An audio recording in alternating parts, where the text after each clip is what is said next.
जय हिंद दोस्तों, जो भी टीम इस आईपीएल सीजन को जीतेगी उसे मिलेंगे 20 करोड़ रुपए का इनाम। 20 करोड़ रुपए एक आम आदमी के लिए बहुत ज्यादा पैसा होता है, लेकिन आईपीएल की टीम के लिए इसके क्या मायने हैं जरा सोच कर देखिए। आईपीएल की सबसे सस्ती टीम इस सीजन यानी 2024 में पंजाब किंग्स, उसकी खुद की ब्रांड वैल्यू ही ऑलमोस्ट 377 करोड़ रुपए है और मुंबई इंडियंस जैसी टीम की तो ब्रांड वैल्यू 725 करोड़ रुपए है। ऐसे में 20 करोड़ विनिंग प्राइस क्या मायने रखता है इन टीम्स के लिए। जाहिर सी बात है, जो आईपीएल का खेल आपको टीवी पर दिखाया जाता है वो तो सिर्फ एक छोटा सा नमूना है। असली पैसे का खेल तो पीछे पीछे चलने लग रहा है। इसीलिए आइए समझते हैं आज की इस वीडियो में आईपीएल के बिजनेस मॉडल को। The Indian Premier League, or the IPL, has only been around for 12 years, but it's fast become one of the most popular and valuable cricket leagues on the planet.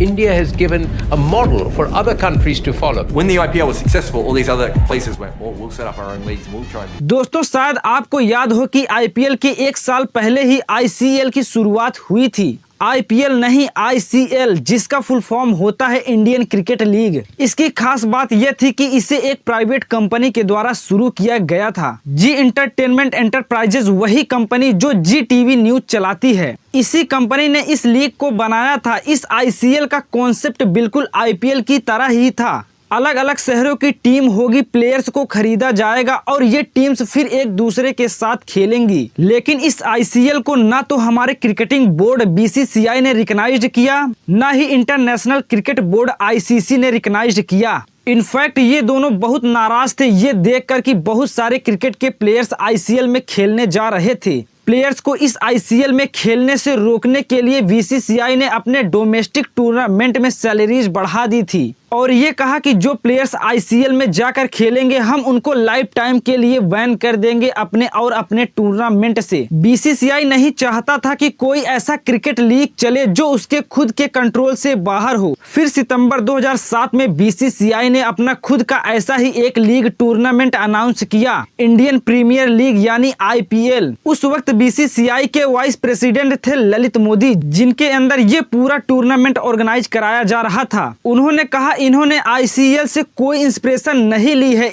इनको ये idea काफी time पहले से ही आ रहा था। ये idea इससे पहले फुटबॉल और बास्केटबॉल में काफी पॉपुलर रहा था। इंग्लिश प्रीमियर लीग ईपीएल जो फुटबॉल का टूर्नामेंट है और एनबीए यूएसए में जो बास्केटबॉल का है। अप्रैल 2008 में पहला सीजन खेला गया था आईपीएल का और जो रिस्ट्रिक्शन प्लेयर्स के ऊपर लगाई गई थी कि वो आईसीएल में ना खेलें, उसकी वजह से धीरे धीरे खत्म होता गया आईसीएल टूर्नामेंट। 2009 में आईसीएल का अंतिम सीजन खेला गया। ये जानना बहुत ही जरूरी है अगर आईपीएल के बिजनेस मॉडल को समझना है। तो ये समझना होगा कि बीसीसीआई इस बिजनेस मॉडल के सेंटर में बैठा है। आईपीएल की गवर्निंग बॉडी आज के दिन ये बीसीसीआई है। अगर आईसीएल जैसा टूर्नामेंट चल गया होता तो वो गवर्निंग बॉडी आज के दिन ये जी एंटरटेनमेंट वाली कंपनी होती। अब ऐसा नहीं है कि बीसीसीआई एक प्राइवेट कंपनी नहीं है, बीसीसीआई को भी एक प्राइवेट कंपनी माना जाता है। एक बड़ा इंटरेस्टिंग फैक्ट है, बहुत से लोगों को लगता है कि बीसीसीआई एक सरकारी एजेंसी है, लेकिन सरकार का कोई कंट्रोल नहीं है बीसीसीआई के ऊपर डायरेक्टली। बस बात यह है क्योंकि इंटरनेशनल क्रिकेट काउंसिल आईसीसी मानता है कि बीसीसीआई एकलौती रिप्रेजेंटेटिव है इंडियन टीम के लिए, इंडिया में क्रिकेट के लिए। इसी रीजन से बीसीसीआई यहाँ पर क्रिकेट को इंडिया में लीड करता है। अगर किसी दिन आईसीसी ने बीसीसीआई को रिकॉग्नाइज्ड करना बंद कर दिया तो बीसीसीआई को फिर अथॉरिटी कंसीडर नहीं किया जाएगा इंडिया में क्रिकेट को। और इसी रीजन से क्योंकि बीसीसीआई को डायरेक्टली इंडियन गवर्नमेंट के द्वारा कंट्रोल नहीं किया जाता। पास्ट में काफी कंट्रोवर्सी हुई है बीसीसीआई और इंडियन गवर्नमेंट को लेकर। आईपीएल को कंडक्ट करवाने की रिस्पॉन्सिबिलिटी बीसीसीआई के पास है। बीसीसीआई के अलावा 3 और मेन कंपोनेंट्स हैं आईपीएल के बिजनेस मॉडल में। पहला है ब्रॉडकास्टर्स, जिस टीवी चैनल पर आप आईपीएल देखते हैं। दूसरा आईपीएल की टीम्स, जिन्हें ऑन किया जाता है प्राइवेट कंपनी और प्राइवेट इंडिविजुअल्स के द्वारा। और तीसरा स्पॉन्सर, जो प्राइवेट कंपनीज स्पॉन्सर करती हैं आईपीएल टीम्स को और एड्स देती हैं टीवी चैनल पर। बीसीसीआई चौथा कंपोनेंट्स है इस मॉडल में, जो कि आईपीएल की गवर्निंग बॉडी है। इनके लिए 2 सोर्सेस ऑफ रेवेन्यू है। पहला है जो स्पॉन्सर पैसे देने लग रहे हैं बीसीसीआई को। स्पॉन्सर भी 2 टाइप के होते हैं, एक है टाइटल स्पॉन्सर आपको याद होगा कि एक टाइम पर इसे कहते थे DLF IPL, फिर IPL को कहने लगे पेप्सी IPL, Vivo IPL और आज के दिन कहते हैं टाटा IPL। जिस ब्रांड नेम का इस्तेमाल किया जा रहा है यहाँ पर IPL के पहले इसे टाइटल स्पॉन्सर कहा जाता था, क्योंकि जब जब आप IPL का नाम मुंह से लोगे तब तब आपको इस कंपनी का नाम दिमाग में याद रहेगा। ये ब्रांड बहुत सारा पैसा देते हैं। टाइटल स्पॉन्सर बनने के शुरुआत में IPL के पहले 5 सीजन में DLF टाइटल स्पॉन्सर रहा था और उनकी स्पॉन्सरशिप फीस थी 40 करोड़ हर साल की, जिन्होंने BCCI को दिए थे। उसके बाद पेप्सी आया 79 करोड़। फिर वीवो ने बहुत सारे पैसे स्पेंड किए 2016 से 17 में ऑलमोस्ट 100 करोड़ रुपए, और फिर 2018 से 19 में 440 करोड़ रुपए। 2020 का टाइटल स्पॉन्सर ड्रीम 11 था और 2021 में वीवो वापस आ गया था। 2020 में वीवो ने अपना हाथ पीछे कर लिया था एज दी टाइटल स्पॉन्सरशिप, क्योंकि 2020 में इंडिया और चाइना के बीच में टेंशन चल रही थी और ये एक चीनी कंपनी है, इसीलिए 2020 में ड्रीम 11 आया था स्पॉन्सरशिप करने। उसके बाद 2021 में वीवो वापस आ गया 440 करोड़ रुपए के साथ। आप अंदाजा लगा सकते हैं कि ये चाइनीज कंपनियां कितना पैसा देती हैं स्पॉन्सर बनने के लिए। इस साल के टाइटल स्पॉन्सर टाटा का एस्टिमेट किया गया है कि वो 330 करोड़ रुपए स्पेंड कर रहे हैं, जो कि उसके जितना हाई तो नहीं है। तो आप समझ सकते हैं कि जब भी IPL ऑर्गेनाइज करवाया जाता है तो ये चाइनीज स्पॉन्सर के पीछे इतना क्यों भागते हैं। अभी टाइटल स्पॉन्सर से जो पैसा मिलता है BCCI को, वो 50% अपने पास रख लेता है और बाकी का 50% टीम्स को दे देता है। टाटा ने 2 साल का कॉन्ट्रैक्ट साइन कर रखा है, तो इस साल भी टाटा ही रहेगा स्पॉन्सर,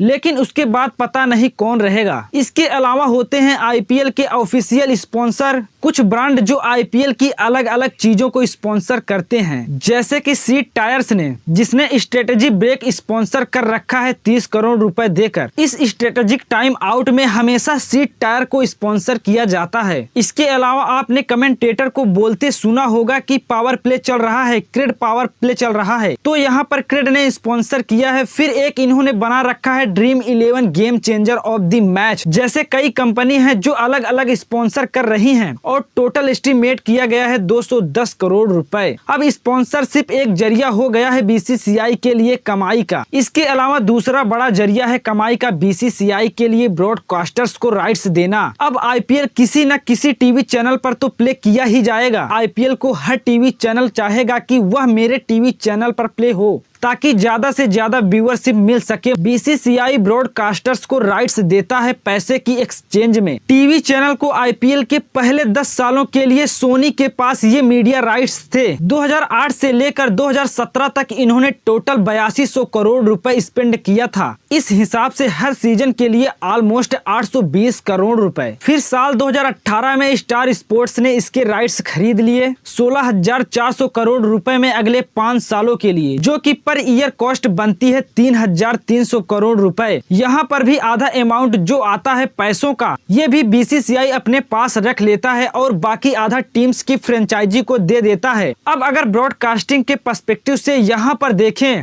स्टार स्पोर्ट अगर 16,000 करोड़ रुपए स्पेंड कर रहा है इस पर, तो यहाँ पर उसका उन्हें कुछ ना कुछ वापस तो मिल रहा होगा, नहीं तो इतने सारे पैसे वो खर्च नहीं करेंगे। मतलब ये है दोस्तों कि उन्हें न सिर्फ वापस मिलता है बल्कि वो मुनाफा भी कमाते हैं इस पूरे प्रोसेस से। अगर जियो सिनेमा पर IPL 2024 में आपको 10 सेकेंड की एड चलानी है, तो 10 सेकेंड की एड के लिए आपको ऑलमोस्ट 15 लाख रुपए स्पेंड करने पड़ेंगे। तो ये जियो सिनेमा का एग्जैक्ट प्राइस है अगर आप ऐड चलवाना चाहते हैं। जो बीच में एड्स आई हैं उनके लिए तो जियो सिनेमा इतना पैसा लेता है यहाँ पर, वो मोस्ट लाइकली इन्हें इससे ज्यादा पैसा मिल जाता है। अब अगर एक IPL टीम के पर्सपेक्टिव से देखें तो एक IPL टीम को ऑन किया जाता है प्राइवेट कंपनी के द्वारा या फिर प्राइवेट इंडिविजुअल्स के द्वारा, जैसे सेलिब्रिटी हो सकते हैं या बड़े बड़े बिजनेसमैन हो सकते हैं। वो IPL की टीम को खरीदते हैं। IPL की टीम को खरीदने के बाद काफी चीजों पर पैसा खर्च करना पड़ता है। जिन प्लेयर्स को खरीदा जाता है, प्लेयर्स की सैलरी देने के लिए, प्लेयर्स की ट्रांसपोर्टेशन के लिए, प्लेयर्स की ट्रेनिंग के लिए, ये सारा खर्चा आईपीएल की टीम्स को उठानी पड़ती है। कुल मिलाकर एस्टिमेट किया गया है ऑन एवरेज एक आईपीएल टीम का खर्चा 200 करोड़ रुपए के आसपास। ये सारा खर्चा आईपीएल टीम्स के ओनर्स को उठाना पड़ता है और ये ओनर्स अपनी जेब से तो पैसे खर्च करेंगे नहीं, तो इन्हें पैसा कहां से मिलता है? एक जरिया तो मैंने आपको बताया है पहले से, बीसीसीआई अपना आधा रेवेन्यू शेयर करता है आईपीएल टीम्स के साथ, लेकिन ये काफी नहीं होता इनके लिए भी। मेन जरिया पैसा कमाने का है स्पॉन्सर के द्वारा। टीम स्पॉन्सर होते हैं वो ब्रांड जो आईपीएल की जर्सीज पर स्पॉन्सर करते हैं। एक एवरेज आईपीएल आउटफिट पर 10 ब्रांड के लोगोस लगे होते हैं, 6 जर्सीज पर, 2 पैंट्स पर और 2 उनकी टोपी पर। तो ये ब्रांड आईपीएल टीम्स को पैसा देते हैं यहाँ पर स्पॉन्सर करने के लिए। इसके अलावा स्टेडियम में जब आप मैचेस को देखने जाते हो, जो टिकट खरीदते हो मैच देखने के लिए, यहाँ से जो पैसा आता है इसका भी 80% जाता है आईपीएल टीम्स के पास। और फाइनली आता है 20 करोड़ रुपए का विनिंग प्राइस, जो भी टीम इस सीजन में आईपीएल को जीतेगी। इसके अलावा जो रनर टीम होगी जो फाइनली हारेगी उन्हें भी 13 करोड़ रुपए मिलेंगे। जो टीम क्वालिफाई मैच हारेगी उन्हें भी मिलेंगे 7 करोड़ रुपए,